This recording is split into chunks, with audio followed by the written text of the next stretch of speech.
多くの動画の中からご視聴いただきありがとうございます。今回は開封動画です。よかったらゆっくりしていってください。アパートの裏チャンネルで、しかもホビー、やっぱり少し説明しないとですね。実はこのアパート、とても変わった運用をしています。その一つが、共用にスケールフィギュアやプライズフィギュアを展示していることなんですね。自分でプロモーションも撮影するぐらい、映画もアニメも大好き。そういう感じです。それでですね、今回の本題です。皆様は箱損傷品フィギュア買うでしょうか、買わないでしょうか。フィギュアを買っていらっしゃる人は、箱も含めて作品だと考える人も多くてですね、確かに最近のフィギュアの箱って大きさも大きいですが、箱押しとかニス引きとか、すっごいおしゃれなパッケージデザインも多くなってるじゃないですか。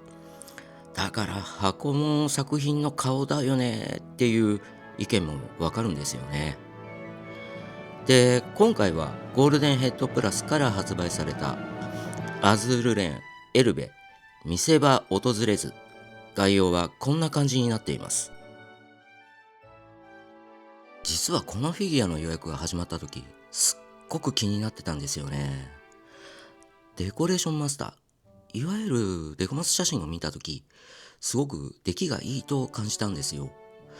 ただ、ゴールデンヘッドプラスというメーカーさんは、アリス・グリントさんと同じ親会社さんみたいで、前にアリス・グリントさんの評判がいい作品と、それほどでもないものがあって、ちょっと迷っちゃったんですよね。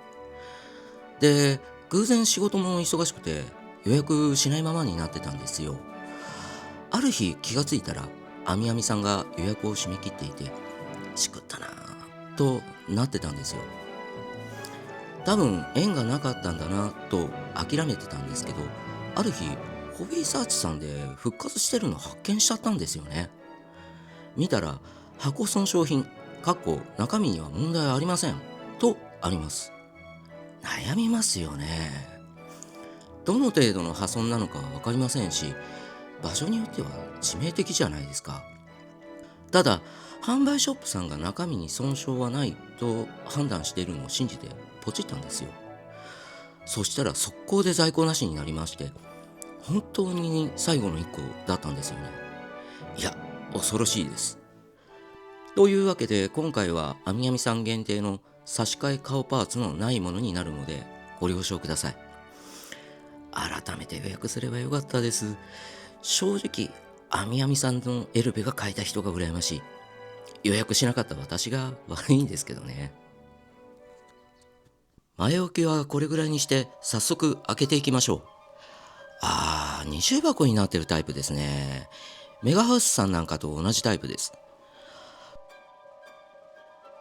そこに何か尖った感じのもの、何が当たったのかは分かりませんが、ちょっと合わせ目部分に引っかかったのか、穴みたいになっちゃってますね。落下事故だったんでしょうか。パッケージ正面とかではなく、少し安心しました。多少複雑な当たり方をしたのか、頬の外装ビニールにも穴が開いてますね。なるほど。箱側面というか、角面にストレスがかかったのか、歪みが生じていますね。ただ、こういう言い方はあれかもですが、箱の目的って一応商品保護じゃないですか。この損傷からすると、確かに中には影響がないかもです。さらにブリスターで守られてますからね。信じましょう。私は基本そこから開けています。人それぞれだと思いますけどね。私も箱に思い入れが強い方かもしれません。ブリスターまでは到達してないみたいですね。使っているのはパテベラ。ABS 製で程よくしなるので、傷をつけずに開けられるのでおすすめです。無理に力任せにパッカーンと開けると、パーツが発射されますからね。ホームセンターのコーキング剤を置いてある売り場にはあると思うので、よかったら使ってみてください。まあまあ硬いですけど、アルターさんほどではないかな。ブリスターのどこに差し込んだらうまく視点が噛み合うかですけどね。ここで台座は取り出しちゃいましょう。これアクリルですね。結構重いです。特に損傷とかはなさそうですね。底目のダメージが一番心配だったんで、ここが大丈夫なら問題なさそうですね。今のところ大勝利っぽいです。本体ですが、結構厳重に保護されていますね。全体保護があって、顔も保護されていますね。差し替えなので紙からの色移り防止なんですかね。これは後にしましょうか。先に台座に固定した方が良さそうなのですが、これ台座に方向があるみたいです。説明書によると、向かって右側のピンが太くて長いみたいです。普通はコピーライトが後ろ側に来るので、そこでも見分けがつくかもです。で、足に刺してみると、ちょっとコツは言いますが、うまく刺さりました。足首じゃなくて、靴そのものを押し込んだ方がうまく力がかかるようです。スカートも外さないと、ダメなタイプですね。上半身から外していきましょう。ネット上にはキャストオフそういう情報もありましたが、これ単純に黒い服の色移りさせないだけじゃないですかね。ここに保護剤を挟まないと太ももに色が移っちゃいそうですからね。濃い色の衣装の悩ましいところだと思います。なので上半身と挟む構造にした。当然パーツの厚みがあるので隙間が空くのは当たり前です。多分原型師さんの設計は上半身の重量でピタッと収まるように環合設計したんでしょう。メス側の奥行きはセットされた状態より少し深めにされていて、ユーザーが組み上げた時に程よい噛み合わせとフィット感のバランスを取った結果だと思います。隙間場面設計の基本ですね。なのでやはり悪い子エルベの育ちの良さから考えても、スカートなしは制作陣が想定していないでしょうね。顔の保護剤は前髪外さなくても取れますね。配管ですけど、かなり可愛いですね。後ろ側も厳重にスポンジと保護剤でガードされています。これならちょっとやそっとの落下事故では破損は起きなかったわけです。これ完全に変形防止ですね。ブリスターに戻すときはないとダメなやつです。手はビールの乗せられたラウンドトレイと接着されていて、そのまま左右が対応していますね。そのままそれぞれ腕に接続します。穴は池になっているので角度だけ注意しながら接続できました。これで全部保護剤は外せました。やっと完成です。なかなかに厳重な保護でした。では回していろんな角度から見ていきましょう。開封の時から感じていたことなんですが、デコマスからの劣化というのをあまり感じなかったんですよね。顔の造形や塗装もそうですし、複雑な衣装も繊細に再現されていると思います。これを量産できる工場の職人には本当に頭が下がります。ファッションの側から見るとですね、こういうドレスは歴史上ないです。これってゴシック風と現代の感覚が合わさって作られたものっていう解釈でいいでしょうね。実はこの前の年代の1930年代はシュミーズドレスが流行っていて、40年代にこうしたパニエでスカートを膨らませるのは、戦争を予感していた一般市民からは白い目で見られたでしょうね。ただこの年代特有のディテールがソックスガーターです。当時のソックスやストッキングは基本的に絹で、まだ天然ゴムや合成ゴムが特殊な分野にしか使えなかった事情から、男女ともにソックスはこうした補助具を用いて装着していました。こういうディテールは時代感があっていいですよね。肌は赤みのある柔らかいシャドウがのせられていて、健康的な発色になっています。アイプリも繊細に仕上がっていてバランスもいいです。何より驚いて開けた口には十分な奥行きがあり、立体的に表現されているのはとても良いです。差し替えということもあって奥行きがないんじゃないかと心配していたんですが、そんな心配はいりませんでしたね。紙はクリアの透明感というのはないんですが、グレーベースに紫系のシャドウが乗せられていて綺麗なグラデーション。しかも後ろから見ると一本一本の毛束に動きがあり、原型を担当された原型師さんのイラストになかった部分の解釈がすごいことがよくわかります。この想像力、素直にすごいとしか言えません。そしてツインテールは正義。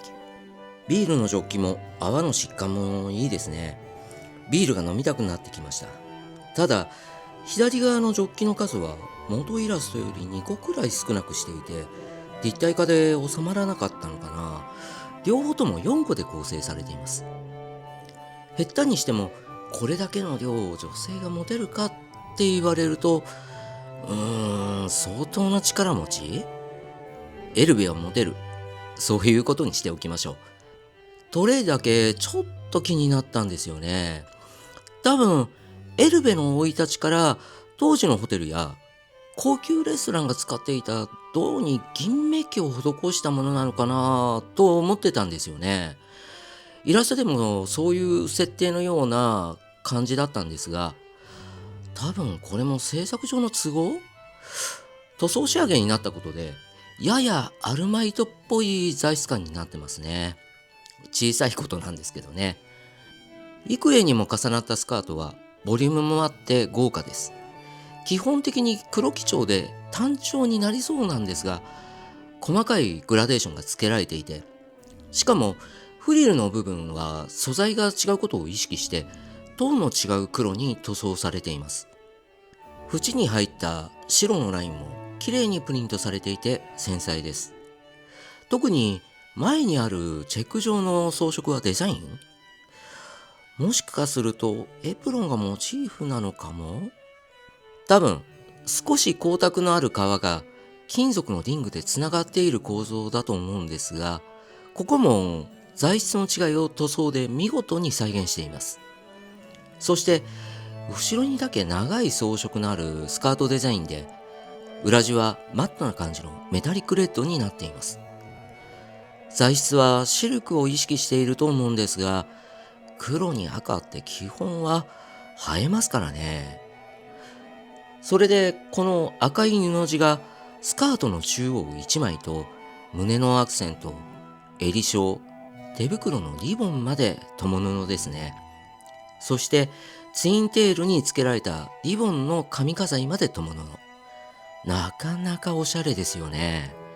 で、面白いのがこの髪飾り。左右をつなぐチェーンがあるんですよ。これって女性だとわかると思うんですが、セットで使うものじゃないですか。だからつけやすいんですよね。紛失防止という実用性もあって、元のイラストではちらっとだけしか見えていないのですが、絵師さんはかなり服飾に詳しいみたいですね。まあ、もともと通常の衣装でもチェーンがモチーフで使われているので、単なるデザインっていう可能性はありますが、それではもう少し雑談して終わりたいと思います。ご存知の方も多いかなと思うんですが、どうやら胸の中身まであるらしいんですよね。ただ、破壊覚悟ですので、やる方はそれなりの覚悟で実行されてください。私はこの素晴らしいフィギュアを傷つけることはできませんので、そういうのはなしでお願いします。でですね、鉄血ということなので、ドイツの帝国海軍というのは当然なんですが、ドイツ海軍に空母はなかったんですよ。このエルベ計画も姉妹艦のヤーデ計画も計画だけされて実行されてないんですよ。グラフ・ツェペリンだけは船体だけは完成したんですが、これも未完成になっています。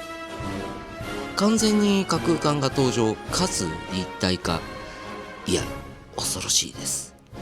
もともとエルベの元となる船、ポツダムというシンガポールとドイツを34日で結ぶ高速豪華客船として1935年に就航します。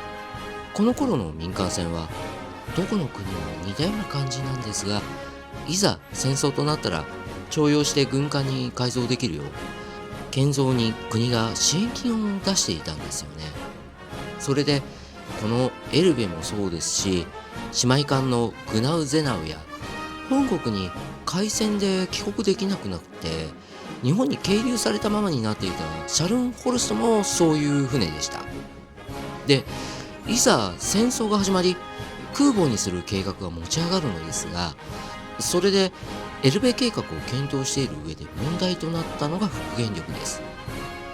民間船は基本戦闘前提で設計しないじゃないですか。でも戦闘艦は違いますよね。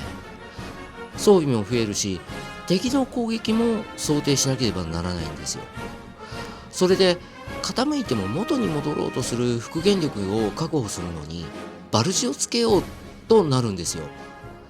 でも計算してみたらバルジの抵抗面積が大きすぎて搭載しているエンジンでは機動艦隊には使えないぐらいまで速力が落ちるので計画を断念するんですよね。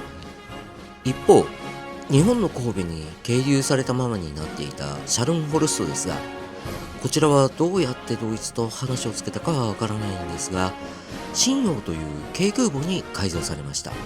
できたにはできたんですが、不慣れなドイツ製機関の気難しさと故障に悩まされ、一旦作った甲板を切り開いて日本製機関に入れ替えるという涙ぐましい努力までしたのに、ドイツで懸念された速力不足が襲いかかります。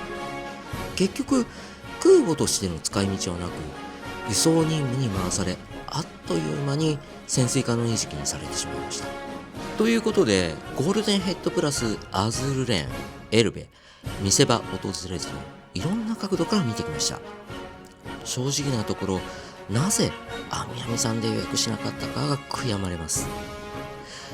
顔の差し替えパーツが用意されている場合は基本そこが一体となりますので、くれぐれも私のような失敗をしないよう皆さんはお気をつけください。まあ皆さんの方が全然私なんかより分かってると思いますが、もしこの動画が面白かったとかためになったと思われましたら、いいねボタンとチャンネル登録をよろしくお願いいたします。それではここまでご視聴いただきありがとうございました。また次の動画でお会いしましょう。さようなら。